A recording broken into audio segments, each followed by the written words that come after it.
നമസ്കാരം, ഭാരത് ലൈവിലേക്ക് സ്വാഗതം. ഇന്ന് നമ്മളോടൊപ്പമുള്ള അതിഥി മുതിർന്ന മാധ്യമപ്രവർത്തകൻ BS രാജേഷാണ്. തെരഞ്ഞെടുപ്പുമായി ബന്ധപ്പെട്ട് സംസാരമാണ് ഇപ്പോൾ നമ്മൾ ചെയ്യാൻ പോകുന്നത്. രാജേഷ്, തെരഞ്ഞെടുപ്പ് അടുത്തിരിക്കുകയാണ്. ഇത്തവണ ഏത് മുന്നണിക്കായിരിക്കും മുൻതൂക്കം? BJPയുടെ സാധ്യതകൾ എന്തൊക്കെയാണ്? കഴിഞ്ഞ തവണ വരെയുള്ള കേരളത്തിൻ്റെ ഭരണചരിത്രത്തിൽ ഇടതും വലതുമായി മാറി മാറിയിരിക്കും.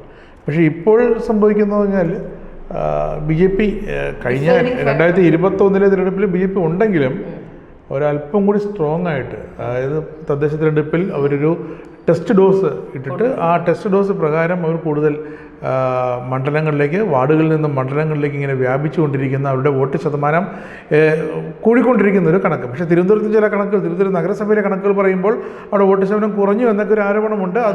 അത് പക്ഷേ ഒരു എങ്കിലും ഭരണം പിടിക്കാനായി. കാരണം വോട്ട് ശതമാനം നെഗറ്റീവായാലും പോസിറ്റീവായാലും ഭരണം പിടിക്കാനാകുമെന്നുള്ളതാണ്. കോൺഗ്രസ് കുറച്ചുകൂടി മെച്ചപ്പെടുത്തി. അതെ വലിയ രീതിയിൽ BJPക്ക് അതൊരു സർക്കാർ വിരുദ്ധ വികാരത്തിൻ്റെ ഒരു തുടക്കമായിരുന്നു.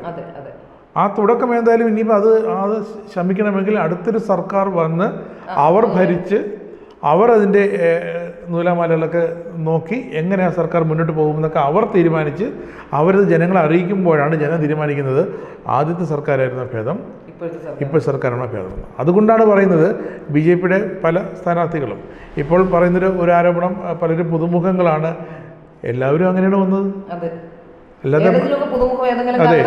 അല്ലാതെ ഈ LDFിലെ UDFിലെ സ്ഥാനാർത്ഥികളിൽ നിന്നും തമിഴ്നാട്ടിൽ നിന്നോ കർണാടകയിൽ നിന്നോ വാങ്ങിച്ചുകൊണ്ട് വന്നതല്ല. അവരെല്ലാം കേരളത്തിൽ തന്നെ ജനിച്ച് ഇവിടെ രാഷ്ട്രീയ പ്രവർത്തനം നടത്തി വളർന്നു വന്നവരാണ്. അതേപോലെ തന്നെയാണ് BJPക്ക് ഇപ്പോൾ ഒരു തൊട്ടുടായ്മ അത് മാറിക്കിട്ടി. സംഘി എന്നൊരു പേര് ഇപ്പം ആരും വിളിക്കാറില്ല. ഈ UDFകാരും LDFകാരും വിളിക്കാറില്ല. കാരണം അവർക്ക് മനസ്സിലായി വിളിച്ചു കഴിഞ്ഞാൽ അവർക്ക് തന്നെ പണി കിട്ടുമെന്നുള്ളത്. അപ്പോൾ ഇപ്പോൾ സംഭവിക്കുന്നത്, നമ്മളുടെ മഞ്ചേശ്വരം മുതൽ പാറശാല വരെ ഉള്ള BJPയുടെ ഇപ്പോൾ പ്രഖ്യാപിച്ചിരിക്കുന്ന സ്ഥാനാർത്ഥികൾ, അതിൽ എങ്ങനെ എടുത്തു നോക്കിയാലും ഒരു 60-70% വരെ ഇപ്പോഴത്തെ അവസ്ഥയിൽ കേപ്പബിളാണ് നിയമസഭയിലേക്ക് BJPയുടെ പൊതുവെ സ്ഥാനാർത്ഥികൾ കേപ്പബിലിറ്റി ഇല്ലാത്തതുകൊണ്ടല്ല, പലപ്പോഴും കേരളത്തിൽ ഉണ്ടാക്കി വെച്ചിരുന്ന ഒരു നെറേറ്റീവ് പ്രകാരം BJP വന്നാൽ എന്തോ സംഭവിച്ചു പോകുന്നുള്ളത്. പക്ഷേ കഴിഞ്ഞ കാലഘട്ടങ്ങളിലെ BJPയുടെ കേന്ദ്രഭരണം കൊണ്ടൊന്നും സംഭവിക്കില്ല എന്നും ക്രിസ്ത്യൻ മതവിഭാഗങ്ങൾക്കിടയിൽ അവർക്ക് ഒരു കോൺഫിഡൻസ് ഉണ്ടായി BJP. അതുപോലെ ജനത്തിന് ഒന്നാം മോദി സർക്കാർ ഭരിച്ചു 5 കൊല്ലം, രണ്ടാം മോദി സർക്കാർ 5 കൊല്ലം ഭരിച്ചു. ജനത്തിന് ഈ മൂന്നാം ടൈം വരുമ്പോഴാണ് ജനത്തിന് ഒരു ബോണ്ട് ഉണ്ടാകുന്നത്, ഒരു വിശ്വാസം ഉണ്ടാകുന്നത്. കാരണം ഈ ഭരണം ഇങ്ങനെയാണ്, ഇത് മറ്റ് സംസ്ഥാനങ്ങളിലേക്ക് വ്യാപിപ്പിച്ചാൽ, അങ്ങനെയാണ് നമ്മൾ ഹരിയാന, ന്യൂഡൽഹി, ഇതെല്ലാം നമ്മൾ അവിടെ തകർപ്പൻ വിജയം. വികസനം വലിയ ചർച്ചാ വിഷയമായ ഒരു തെരഞ്ഞെടുപ്പ് കൂടിയാണിത്. BJP മുന്നോട്ട് വെക്കുന്നത് രാഷ്ട്രീയത്തിലുപരി വികസന സ്വപ്നങ്ങളും വികസനങ്ങളും മാത്രമാണെന്നുള്ളതാണ് ഏറ്റവും പ്രധാനപ്പെട്ട കാര്യം. അതുകൊണ്ട് തന്നെ ഒരുപക്ഷെ കേരളത്തിലെ ഒരു അത്ഭുതം സംഭവിക്കാനുള്ള സാധ്യതയുണ്ട്. ഭരണത്തിലെത്താൻ ഒന്നും കഴിയില്ല ഇപ്പോഴത്തെ നിലയിൽ, കാരണം വളർന്നു വന്നുകൊണ്ടിരിക്കുന്ന ഒരു രാഷ്ട്രീയ പാർട്ടിയാണ് കേരളത്തിൽ. പക്ഷേ വരുന്ന തെരഞ്ഞെടുപ്പുകളിൽ നിർണായക ശക്തിയായി മാറാനും ഈ വരുന്ന തെരഞ്ഞെടുപ്പിൽ തന്നെ വളരെ പ്രധാനപ്പെട്ട ആര് ജയിക്കണം, ആര് തോൽക്കണം, ആര് ഭരിക്കണം എന്ന് തീരുമാനിക്കാനും ഒക്കെ ഉള്ളൊരു ശക്തിയായി BJP മാറും എന്നാണ്. അതെ, ഒരു 60% മണ്ഡലങ്ങളിലെങ്കിലും അവരൊരു ത്രികോണ മത്സരം ഉണ്ടാക്കും, ഒരു നിർണായക ഫാക്ടറാകും. പിന്നീട് മത്സരിക്കുന്ന ചിലപ്പോൾ ഒരു 3-4 പേരും മത്സരിക്കുന്നവരിൽ 3-4 പേർ ജയിച്ചേക്കാം, ജയ സാധ്യതയുണ്ട്. അതല്ലാതെ വഴിയില്ല. ജയിക്കാൻ വേണ്ടിയാണ് ഇവരെല്ലാവരും മത്സരിക്കുന്നത്. കാരണം ഇത്തവണത്തെ അവിടെ ആത്മവിശ്വാസവും അണികളുടെ പ്രവർത്തനവും നരേന്ദ്രമോദി 2 തവണ കേരളത്തിലേക്ക് കഴിഞ്ഞ 1 മാസത്തിനിടെ വന്നതും ഇതൊക്കെ വെച്ച് നോക്കുമ്പോൾ മുമ്പ് പറഞ്ഞിരുന്നത് കേന്ദ്ര നേതാക്കളെ കെട്ടിയിറക്കിയാൽ മാത്രമേ ഇവിടെ BJP അണികൾ പുറത്തിറങ്ങുകയുള്ളൂ, ജയിക്കുകയുള്ളൂ എന്നുള്ളത്. ഇപ്പോൾ അതെല്ലാം മാറിക്കഴിഞ്ഞു. കാരണം ഇവിടുത്തെ നമ്മൾ സാധാരണ ഒരു രാഷ്ട്രീയ പാർട്ടിയെ പോലെ അവർ മത്സരിക്കുകയാണ്. ഒരു ത്രികോണ മത്സരം മിക്കവാറും എല്ലാ മണ്ഡലങ്ങളിലും ഇവർ NDA, BJP, NDAയുടെ ഘടകകക്ഷികൾ ഇവരെല്ലാവരും ശക്തമായ ത്രികോണ മത്സരം തന്നെയാണ് ഇപ്പോൾ കാഴ്ചവെക്കുന്നത്. അത് ആരും ഈ നാംകെ വാസ്ത എന്ന് പറയും, പേരിന് വേണ്ടി നിർത്തുന്ന അല്ലെങ്കിൽ എന്തിനെങ്കിലും വേണ്ടി കോളം തയ്ക്കാൻ വേണ്ടി നിർത്തുന്ന സ്ഥാനാർത്ഥികൾക്ക് വളരെ കുറവാണ്. ഇത്തവണ മറ്റൊരു പ്രധാനപ്പെട്ട കാര്യം, പലരും മുന്നണിയിലേക്ക് വരാൻ തയ്യാറായില്ലേ. ഏറ്റവും പ്രധാനപ്പെട്ടത് കിഴക്കമ്പലത്തു നിന്നും 2020 ഒരു വ്യാവസായിക സ്വപ്നങ്ങളുള്ള ഒരു, നേരത്തെ രാഷ്ട്രീയം എന്ന് പറഞ്ഞുകൂടാ, എങ്കിലും വ്യാവസായിക സ്വപ്നങ്ങളോടുകൂടി പ്രവർത്തിച്ചിരുന്ന ഒരു തെളിയിച്ച് കാണിച്ചു കൊടുത്തതാണ്. അവരെ പക്ഷെ ഓട്ടിച്ചു. അതെ, അവരെ കേരളത്തിന് അപ്പുറത്തേക്ക് 2 സംസ്ഥാനം അപ്പുറത്തേക്ക് അവർ ഓട്ടിച്ചു. അവർ ഓടിപ്പോയി. പക്ഷെ ഓടിപ്പോയെങ്കിൽ അവരുടെ മനസ്സും അവരുടെ പ്രവർത്തകരും അവരുടെ അണികളും അവരെ വിശ്വസിക്കുന്നതിനും കിഴക്കമ്പലം 2020 കിഴക്കമ്പലം മോഡൽ ആ പദ്ധതിയുടെ ഗുണഭോക്താക്കൾ. അതെ, എല്ലാവരും പറഞ്ഞ കിഴക്കമ്പലം മോഡൽ കണ്ടുകൊണ്ടാണ് പലപ്പോഴും സിനിമാ താരങ്ങൾ അടക്കം ഇതിലേക്ക് വന്നതെന്നാണ് പറയുന്നത്. അതെ അതെ. ഏതായാലും BJPക്ക് പണ്ട് ഒരു ഘടകകക്ഷി എന്നുള്ള സ്വപ്നം മാത്രമായിരുന്നു. എന്നാൽ ഘടകകക്ഷികൾ ഇപ്പോൾ ക്യൂ നിൽക്കുകയാണെന്നാണ് മനസ്സിലാക്കാൻ സാധിക്കുന്നത്. ഇതിപ്പോൾ ഈ 2020 സാബുവിൻ്റെ 2020 വന്നപ്പോൾ ഇപ്പോൾ പറയുന്നൊരു വരില്ല എന്ന് പറഞ്ഞു. NDAയിലേക്ക് വന്നപ്പോൾ പറയുന്നത് പുള്ളി ഒരു ബിസിനസ്സുകാരനാണ്, ഏത് നിമിഷവും പുള്ളി ചാടിപ്പോകാം. അപ്പം ആരാണ് ചാടിപ്പോകാത്തത്? LDFിൽ നിന്ന് എത്ര ഘടകകക്ഷി ചാടിപ്പോയി, UDFിൽ നിന്ന് എത്ര പേർ അപ്പുറത്തോട്ട് പോയി.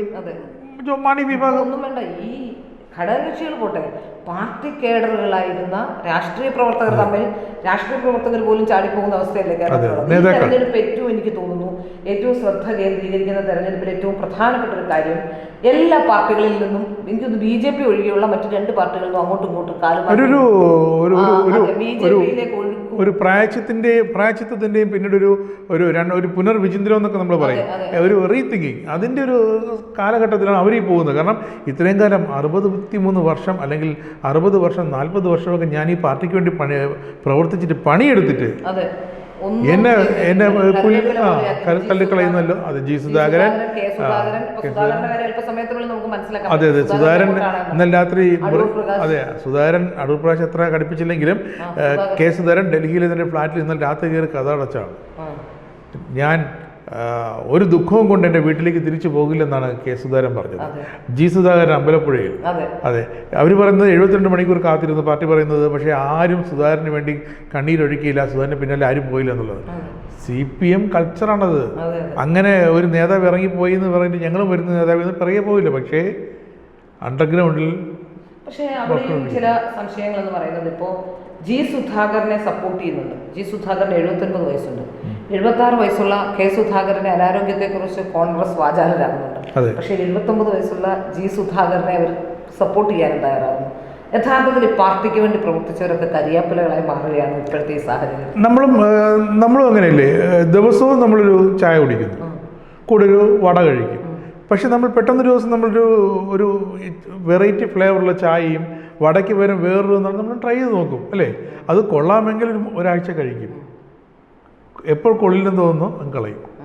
ഇതും അങ്ങനെ തന്നെയാണ്.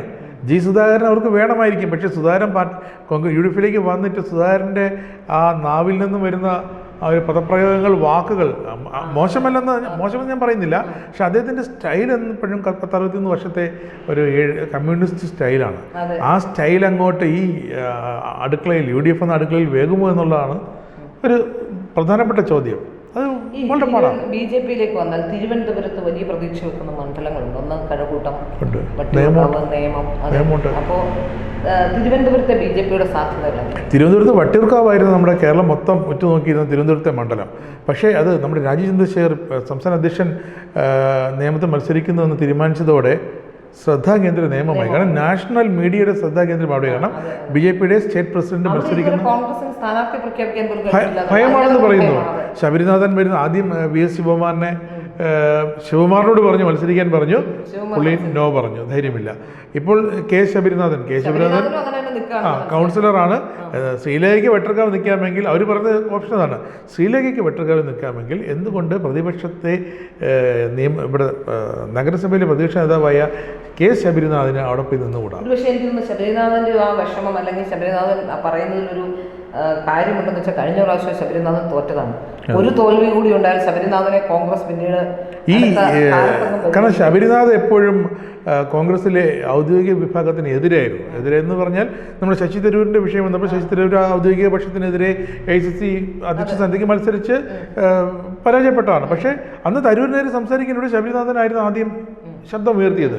അപ്പോൾ ശബരിനാഥന് ഇപ്പോൾ ഒരു ഭയമുണ്ട്, എന്നെ ഇവർ ഒതുക്കുമോ എന്നുള്ളത്. കാരണം ഇവർ അപ്പോൾ അടി കൊടുക്കുന്നവരല്ല, വച്ചിരുന്ന് അതിനെ ചെയ്യുന്നവരാണ്. അതുപോലെ ശബരിനാഥൻ്റെ മനസ്സിൽ വേറൊരു ആഗ്രഹമുണ്ട്. തരൂർ ഇനി അടുത്ത ടൈമിൽ അടുത്ത പാർലമെൻറ്റ് ഇലക്ഷൻ വരുമ്പോൾ തരൂർ മത്സരിക്കണമെന്നില്ല. അദ്ദേഹം ഒരു രാഷ്ട്രീയ വിരമിക്കലിലേക്ക് പോകുന്നതാണ് ഇപ്പോഴും അറിയുന്നത്. ഇതിൻ്റെ അവസാനത്തെ മത്സരം എന്നൊക്കെ തരൂർ പലയിടത്തും പറയുന്നുണ്ട്. അങ്ങനെയാണെങ്കിൽ ശശി തരൂർ തൻ്റെ അടുത്ത പിൻഗാമിയായി തരൂർ കണ്ടിരിക്കുന്നത് ഞാൻ മാറിത്തരാം, പക്ഷേ ശബരിനാഥിനെ മത്സരിപ്പിക്കണമെന്നാണ് പറയുന്നത്. അങ്ങനെ വരുമ്പോൾ ശബരിനാഥിന് ഒരു ഗോൾഡൻ ചാൻസാണ് പാർലമെൻറ്റ്. ഇപ്പോൾ നഗരസഭയിലേക്ക് മത്സരിക്കുന്നു, നിയമസഭയിലേക്ക് മത്സരിക്കുന്നു. അപ്പോൾ അടുത്ത തവണ ചാൻസ് കിട്ടാൻ ചാൻസ് ഉണ്ടാകാൻ വഴിയില്ല. അപ്പം അങ്ങനെ ഒരു ഓപ്ഷനും ഇവിടെ ഉണ്ട്. പിന്നെ BJPയുടെ ജയ സാധ്യതകൾ, വളരെ ശക്തമായ മത്സരം നടക്കുന്ന ഒരു മണ്ഡലമാകേണ്ടതാണ് നേമം. പക്ഷെ അവിടെ ശക്തമായ മത്സരമാണോ LDFും BJPയും തമ്മിലാണോ മത്സരം എന്നത് ഏതാണ്ടൊക്കെ ചിത്രം ക്ലിയർ ആണ്. കോൺഗ്രസിന്റെ സ്ഥാനാർത്ഥികൾക്ക് ആർക്കും ആ കോൺഫിഡൻസ് ഇല്ല. ഇല്ല. കാരണം ഇത്തവണ എല്ലാവരും എനിക്ക് തോന്നുന്നു കോൺഗ്രസ് ഭരണം പിടിക്കുമെന്ന് പ്രതീക്ഷിക്കുന്നുണ്ട്. ജയിക്കുന്നവരൊക്കെ മന്ത്രിപദ സ്വപ്നം കാണുന്നുണ്ട്. അപ്പൊ എവിടെയെങ്കിലും പോയി നിയമത്ത് പോയി തോറ്റാൽ തന്നെ മന്ത്രിപദം സ്വപ്നം കാണുന്നത് 5 പേരാണെങ്കിൽ മുഖ്യമന്ത്രി പദം സ്വപ്നം കണ്ട് മത്സരിക്കുന്നത് 15 പേര് കോൺഗ്രസിൽ. അതെ, അതുപോലെ തന്നെ നമ്മുടെ വട്ടിയൂർക്കാവിൽ K. സുരേന്ദ്രൻ മത്സരിക്കുമെന്ന് പറഞ്ഞിട്ട് അതൊരു VD സതീശൻ ഇപ്പോൾ കാണിക്കുന്ന ചില തന്ത്രങ്ങൾ പോലെ ലാസ്റ്റ് മിനിറ്റ് ഒരു തന്ത്രമായിരുന്നു BJPയുടെ. അതായത് K. സുരേന്ദ്രൻ മത്സരിക്കുന്ന വട്ടിയൂർക്കാവിൽ എന്ന് പറഞ്ഞ് ഒരു ഓളം ഉണ്ടാക്കുമ്പോൾ ഈ ഉറങ്ങിക്കിടക്കുന്ന അണികളൊക്കെ ഒന്ന് ഉത്തേജിപ്പിക്കപ്പെടും. അവരൊന്ന് എഴുന്നേറ്റ് നോക്കും. അതായത് കണ്ണ് തിരുമ്പി രാവിലെ എഴുന്നേൽക്കുന്ന പോലെ ആരാകും വരിക, നമ്മുടെ K. സുധാർജിയാണോ? അപ്പോൾ ഇങ്ങനെ നോക്കിക്കൊണ്ടിരിക്കുമ്പോൾ K. സുരേന്ദ്രനാണോ? ഇങ്ങനെ നോക്കിക്കൊണ്ടിരിക്കുമ്പോഴത്തേക്കും അടുത്ത തീരുമാനം വരുന്നു, സുരേന്ദ്രൻ നേരെ മഞ്ചേശ്വരത്തേക്ക് പോട്ടെ, ഇവിടെ നമ്മുടെ സാക്ഷാൽ ശ്രീലേഖ വരട്ടെ.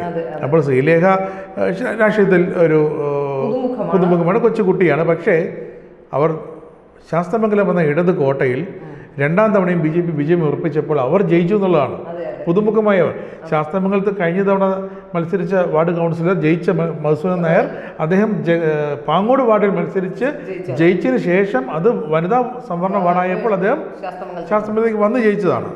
അപ്പോൾ പക്ഷേ അദ്ദേഹം പ്രകടനത്തിന് ഇറങ്ങിയില്ല. അദ്ദേഹം അടുത്ത ശബരിനാഥിനെതിരെ മത്സരിക്കാനുണ്ടായിരുന്നു, നിർഭാഗ്യവശാൽ പരാജയപ്പെട്ടു പോയി. പക്ഷേ ഈ ശ്രീരേഖയുടെ വിജയം എന്ന് പറഞ്ഞാൽ അത് ഒരു IPS കാരി അല്ലെങ്കിൽ ഒരു ബ്യൂറോക്രാറ്റ് എന്ന നിലയിൽ ഒരു 10-50% വോട്ടുകൾ അങ്ങനെ ലഭിച്ചിട്ടുണ്ട്. പിന്നെ നമ്മുടെ മണ്ഡലത്തിൽ നിന്ന് വഴുതേക്കാട് എപ്പോഴും കാണുന്ന ഒരു വ്യക്തി, വാർത്തകളിൽ ഇടം പിടിക്കുന്ന വ്യക്തി, പെട്ടെന്ന് BJP തിരഞ്ഞെടുത്തൊരു വ്യക്തി, കേന്ദ്രമന്ത്രിയായ സുരേഷ് ഗോപിക്ക് തൃശ്ശൂരിൽ നിന്നും ലോക്സഭയിലേക്ക് ജയിച്ചു പോകാമെങ്കിൽ എന്തുകൊണ്ട് ശ്രീലേഖയ്ക്ക് ജയിച്ചുകൂടാന്നുള്ള തോന്നൽ അന്ന് വന്നു. അതേ തോന്നൽ തന്നെയാണ് ഇപ്പോൾ നമ്മുടെ വട്ടക്കാർ. കാരണം ഒരു ശാസ്തമംഗലം ഒരു വാർഡിൽ ജയിക്കുന്നത് വളരെ റിസ്ക്കാണ്. ഒരു മണ്ഡലത്തിൽ ജയിക്കുന്ന പോലെയല്ല. 10,000-1500 വോട്ടുള്ള ഒരു വാർഡാണ്. അപ്പോൾ അവർ വട്ടിയൂർക്കാവ് നിൽക്കുമ്പോൾ കാരണം കഴിഞ്ഞ പാർലമെന്റ് തിരഞ്ഞെടുപ്പിൽ വട്ടിയൂർക്കാവ് 1ാമതായിരുന്നു മണ്ഡലം പാർലമെന്റ് തിരഞ്ഞെടുപ്പിൽ. അങ്ങനെ നോക്കുമ്പോൾ അവിടെ ഒരു 70-75% ജയസാധ്യത ഉണ്ട്. പിന്നെ ശക്തമായ എതിരാളി അല്ല, നിയമത്ത് പോയി, നിയമത്ത് നിന്നില്ല. K. മുരളീധരൻ ഒരിക്കൽ നിയമത്ത് ജയിച്ചതാണല്ലോ. പക്ഷേ അപ്പോൾ പരിചയമുണ്ട്. പക്ഷെ K. മുരളീധരൻ പറയുന്നത് ഞാൻ 5 കൊല്ലമായിട്ട് വട്ടിയൂർക്കാവിൽ തന്നെ ഉണ്ട്, എനിക്ക് ഇവിടുത്തെ ഊടുവഴികളൊക്കെയാണ് എനിക്കിഷ്ടം. കാരണം ഇപ്പോൾ അല്പം സ്വല്പം ഒക്കെ വഴികളൊക്കെ ക്ലിയർ ആയിട്ടുണ്ട്. അപ്പം ഞാനിവിടെ നിൽക്കാം, ഞാനിവിടെ നിന്ന് ജയിച്ചു തരാം എന്ന് പറഞ്ഞു. മണ്ഡലം അതെ, കേരളം രാജ്യം ഉറ്റുനോക്കുന്ന ഒരു മണ്ഡലമായിരിക്കും. അതെ, നല്ല പ്രശാന്ത് നല്ല സ്ഥാനാർത്ഥിയാണ്. പ്രശാന്ത് ഒരു അതെ വിജിലൻസ് അന്വേഷണം വരും, അത് വരുമല്ലോ, അത് വിളിച്ചു വരുത്തിയതാണ്. അത് വഴി ഊരാളുകളുടെ കോപ്പി കയറ്റാവാൻ ശ്രമിച്ചതാണ് പ്രശാന്തിൻ്റെ ആ ഒരു സൊസൈറ്റി. പക്ഷെ അത് നല്ല കാര്യങ്ങൾ കുറേ ചെയ്തിട്ടുണ്ട്. പക്ഷേ എന്ത് ചെയ്താലും ചെയ്യുന്നത് പ്രശാന്ത് അല്ലല്ലോ, ജീവനക്കാരാണല്ലോ, അല്ലെങ്കിൽ കൂടെ നിൽക്കുന്നവരാണല്ലോ. അപ്പോൾ സ്വാഭാവികമായിട്ടും വിജിലൻസ് അന്വേഷണം വരും. അപ്പോൾ അത് സർക്കാർ ആ വിജിലൻസ് അന്വേഷണം FIR രജിസ്റ്റർ ചെയ്തു എന്നതിൽ അത് വലിയ കാര്യമാണ്. അതുപോലെ BJP പ്രതീക്ഷ വെക്കുന്ന മറ്റൊരു സ്ഥലം പാലക്കാടാണ്. പാലക്കാട് ശോഭാ സുരേന്ദ്രൻ കാരണം അവിടുന്ന് നമ്മുടെ സ്ഥാനാർത്ഥിയാണെന്ന് അവിടെ ചിന്തിക്കാൻ കഴിയും. അതെ. പിന്നെ ആകെയുള്ളത് ഈ പിഷാരടി എന്ന് പറയുന്നതുകൊണ്ട് അവിടെ കുറച്ച് അഗ്രഹാരങ്ങളും ഒക്കെ ഉള്ള സ്ഥലമായതുകൊണ്ട് അത് നമ്മുടെ കേരളം ഈ പറയുന്ന പോലെ കേരളത്തിലത് അങ്ങനെ പിഷാരടിക്ക് വോട്ട് ചെയ്യുള്ളൂ എന്നൊക്കെ അങ്ങനെയൊന്നുമില്ല. അങ്ങനെയാണെങ്കിൽ സുരേഷ് ഗോപി തൃശ്ശൂർ ജയിക്കില്ലല്ലോ. തനി നായർ, നമ്മുടെ ജാതിപരം തനി നായരാണല്ലോ. അവിടെ മൊത്തം ക്രൈസ്തവ വോട്ട് കൊണ്ടാണല്ലോ ജയിച്ചത്. പക്ഷെ അതിനുള്ള നന്ദി അദ്ദേഹം കാണിക്കുകയും ചെയ്തിട്ടുണ്ട്, ഇപ്പോഴും കാണിച്ചുകൊണ്ടിരിക്കുകയാണ്. അപ്പോൾ അതാണ് ഗിവ് ആൻഡ് ടേക്കാണ്. സുരേഷ് ഗോപി ജയിച്ചു, എന്നിട്ട് സുരേഷ് ഗോപി നേരെ ഞാൻ ദേ പോകുന്നു എന്ന് പറഞ്ഞിട്ട് ഡൽഹി പോയി ഇരിക്കുകയല്ല, അവിടെ ഉണ്ട്. മണ്ഡലത്തിലുണ്ട്. ഇവിടെ അല്ല, ശാസ്ത്രമൂലത്തെ വീട്ടിൽ പോലും ഇല്ല പുള്ളി. പുള്ളി മണ്ഡലത്തിൽ തന്നെയാണ്. മണ്ഡലത്തെ കാര്യങ്ങൾ നോക്കുന്നത് ജനങ്ങൾക്ക് വ്യക്തിപരമായി അറിയാം. തോറ്റപ്പോഴും അവിടെ തന്നെ നിന്ന് മത്സരിച്ച് അവിടെ തന്നെ വിജയിക്കുമെന്ന് പ്രഖ്യാപിച്ചുകൊണ്ട് അവിടെ തന്നെ നിന്ന ഒരാളാണ്. അതെ അതെ അതെ. അത് തൃശ്ശൂരിനെ വിട്ടില്ല, തൃശ്ശൂരിനെ കൈവിട്ടില്ലെന്നുള്ളത്. ഞാനങ്ങ് എടുക്കുക എന്നൊക്കെ പറയുന്നത് ഒരു അക്ഷരാർത്ഥത്തിൽ അതൊരു പഴഞ്ചൊല്ല് പോലെ ആയിപ്പോയത്. എനിക്ക് തോന്നുന്നു ഏറ്റവും കൂടുതൽ പ്രതീക്ഷ വെക്കുന്ന മണ്ഡലങ്ങൾ മഞ്ചേശ്വരം, പാലക്കാട്. ഈ പാലക്കാടത്തെ അവസ്ഥ, അവിടെ കൃഷ്ണകുമാർ നിൽക്കുമെന്നാണ് ഏവരും കരുതിയത്. പക്ഷെ കൃഷ്ണകുമാറിന് മനസ്സിലായത് എനിക്ക് തൊട്ടപ്പുറത്തെ മണ്ഡലമാണ്, മലമ്പുഴയാണ് എനിക്ക്. പുള്ളി അങ്ങ് മാറിക്കൊടുത്തു.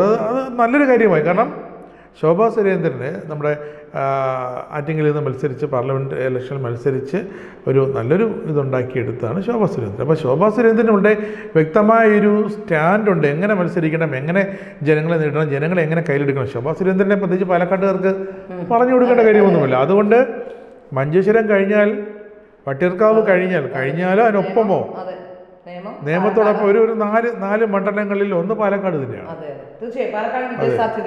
ശോഭാ സുരേന്ദ്രനെ ഭയക്കേണ്ട ഒരു സ്ഥാനാർത്ഥി തന്നെയാണ്. അതുകൊണ്ട് തന്നെ വലിയ പ്രതീക്ഷയോടെയാണ് BJP ഇത്തവണ തെരഞ്ഞെടുപ്പിനെ നേരിടുന്നത്. ബാക്കിയുള്ള മണ്ഡലങ്ങൾ, ഓരോ മണ്ഡലങ്ങളുടെ വിശദീകരണം. പിന്നെ പാലക്കാട് രാഹുൽ മാങ്കൂട്ടത്ത് ജയിക്കാൻ കാരണം ഒന്നാമത് ഷാഫിയുടെ ആ വോട്ട്, ഷാഫിയുടെ വോട്ട്, കമ്മ്യൂണൽ വോട്ടുകൾ മൊത്തം കിട്ടിയിട്ടുണ്ട്. അതിനപ്പുറം വോട്ട് പിടിക്കാനാണെന്ന് ഇന്നലെ രമേശ് പിഷാരടി മമ്മൂക്കയെ കൊണ്ടുവരുന്നത്. അതെ അതെ, അത് വരും. അത് വന്നല്ലേ പറ്റൂ. അതെ അതെ അതെ, ഞാൻ ജയിച്ചാൽ മമ്മൂക്ക വരും എന്നൊക്കെ പറയുന്നത് സത്യം പറഞ്ഞ ഒരു പണ്ട് പറയും, ഞാൻ മോഹൻലാലിനെ കൊണ്ടുവരും, മമ്മൂക്കയെ കൊണ്ട്, അത് പണ്ട് പറയുമായിരുന്നല്ലോ. നല്ല രാഷ്ട്രീയക്കാരനല്ലെന്ന് തെളിയിക്കുക. ജഗദീഷിന്റെ ഒരു സിനിമ തന്നെ ഉണ്ടോ, ജഗദീഷ് ശ്രീമാന്റെ ജഗദീഷിന്റെ സിനിമ. രാഹുലിന്റെ നല്ല കാര്യങ്ങൾ അഡോപ്റ്റ് ചെയ്യും എന്നും പറഞ്ഞു. ഈ രണ്ട് കാര്യങ്ങൾ തികഞ്ഞ പരാജയമായ ഒരു രാഷ്ട്രീയ, അത് സ്വന്തമായിട്ടൊന്നും പറയാനില്ല. ഞാൻ അവിടെ നിന്ന് എടുക്കുന്നു, ഇവിടെ നിന്ന് എടുക്കുന്നു. രാഹുൽ മാങ്കൂട്ടത്തിൽ അവിടെ ജയിക്കാൻ കാരണം സ്ത്രീ അല്ല, ഷാഫിയാണ്. പിന്നെ കുറെ സ്ത്രീ വോട്ടുകളുണ്ട്. ഷാഫിക്ക് അല്ല, രാഹുലിന് കുറെ സ്ത്രീ ജനങ്ങൾ. ആ വോട്ടൊന്നും ഇത്തവണ രമേശ് പിഷാരടി കിട്ടില്ല. എല്ലാം ശോഭാ സുരേന്ദ്രൻ. കാരണം രമേശ് പിഷാരടിനെ പൊതുവെ എല്ലാവർക്കും ഇഷ്ടമാണ്. ഞാൻ ഈ ആറ്റുകാൽ പൊങ്കാലയ്ക്ക് ഹൈദരാബാദിൽ നിന്നും തമിഴ്നാട്ടിൽ നിന്നും ബോംബെയിൽ നിന്നും വന്ന കുറച്ച് സ്ത്രീകളെ പരിചയപ്പെട്ടു. മലയാളികളാണ്, പക്ഷെ അവരൊക്കെ ശോഭാ സുരേന്ദ്രന്റെ ഭയങ്കര ഫാനാണ്. ഞാൻ ഭയങ്കര അന്തം വിട്ടു. കാരണം കേരളത്തിലെ ജനങ്ങൾക്ക് എനിക്ക് തോന്നുന്നു അത്രയ്ക്ക് ഇഷ്ടം, അവരെ ഇഷ്ടപ്പെടുന്നതിൽ കൂടുതൽ ഒരുപക്ഷെ ഒരു പാർട്ടി പ്രവർത്തക അല്ലെങ്കിൽ ഒരു പാർട്ടി കേഡറുകൾ അവരെ ഇഷ്ടപ്പെടുന്നതിൽ കൂടുതൽ അവരെ ഇഷ്ടപ്പെടുന്നു. കാരണം അവർക്ക് സോഷ്യൽ മീഡിയയിൽ വലിയ ഹൈപ്പൊന്നുമില്ല. അവർക്ക് ആ സ്ത്രീക്ക് സോഷ്യൽ മീഡിയയിൽ വരുന്നില്ല. എന്നോട് സംസാരിച്ച സ്ത്രീകളൊക്കെ പറയുന്നത് ഇവർ ജയിക്കണം ഇപ്രാവശ്യം. അവരുടെ മത്സരമാണ് ഇവർ ഉറ്റുനോക്കുന്ന മത്സരം. ഇവര് ശോഭാ കരന്തലജയുടെ ആ ഒരു ടീമാണ്. ആ ടീമിൽ ഇവർ അവിടെയൊക്കെ ഈ സ്ത്രീ ശാക്തീകരണം എന്നൊക്കെ പറഞ്ഞിട്ട് തമിഴ്നാട്ടിലും കർണാടകയിലൊക്കെ ഒരുപാട് യാത്ര ചെയ്യാറുണ്ട്. ഹൈദരാബാദിലൊക്കെ അതെ അതെ, നമ്മൾ അറിയുന്നതിനും അപ്പുറമാണ് എനിക്ക് തോന്നുന്നു ശോഭാ സുരേന്ദ്രൻ. അതെ. അപ്പോൾ തീർച്ചയായും BJP ഏറെ വിജയപ്രതീക്ഷയോടെയാണ് ഇത്തവണ മത്സര രംഗത്തേക്ക് എത്തുന്നത്.